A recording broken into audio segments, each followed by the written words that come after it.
Ya tiene diálogo este día el DPWH Region 9 na Consejo Local acerca de la implementación del Bypass Road que te conecta con el costa este y costa oeste del ciudad. Durante el diálogo ya llevan a atención del Consejo Local el mga representantes del DPWH sobre el problema de experiencia sila que te causa para atrasar la implementación del proyecto. Y relatakan da Alan Rolian, Special Agent del Right of Way del proyecto del Bypass Road, y Artemio Marcera, Project Engineer del Bypass Road, kay atrasa la implementación del proyecto por causa kay mucho pa mga dueño del lote, el no conforme dona o maskin vende con di ila lote o propiedad donde ay pasa el proyecto.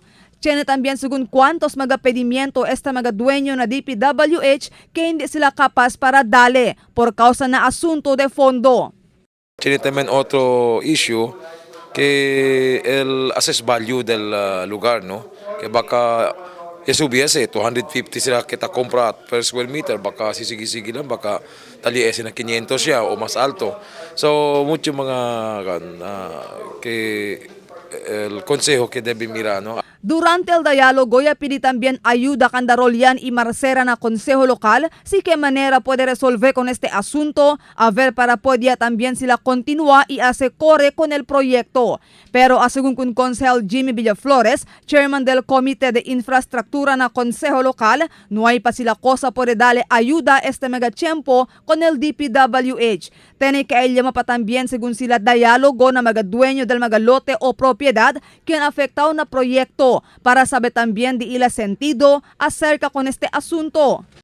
En la next session, invita kita con el mga dueño del Chera.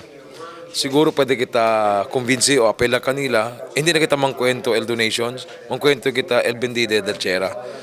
Según con Villaflores, ay hace el Consejo Local el todo esfuerzo para asistir con el DPWH, pero tiene también sila cosa tapidina mismo agencia. Hindi si bromal negotiation as ali or comprada del Chera. Madugo ese tabla sila, no? So but we need to assist DPWH and DPWH men as a time tiene sila legal department nila to do something. Si no hay budget para aumentar comprada del Chera, siguro o auto request ng mga dueño additional trabaho. Napidya sila daan aliara na national government. Si Villaflores y habla que tiene derecho el gobierno local para ayudar mira con el andanza del proyecto, más que proyecto este del gobierno nacional. Según con Villaflores, por causa que hay mga zamboangueños, él ya se le afecta un proyecto y al mismo tiempo hay beneficio también con este. Tiene según derecho el gobierno para expropiate con el lote quien el mga dueño no quiere donar con este o vende na gobierno nacional. Pero según con Villaflores, mga tiempo hindi pa ele abierto con este clase de idea.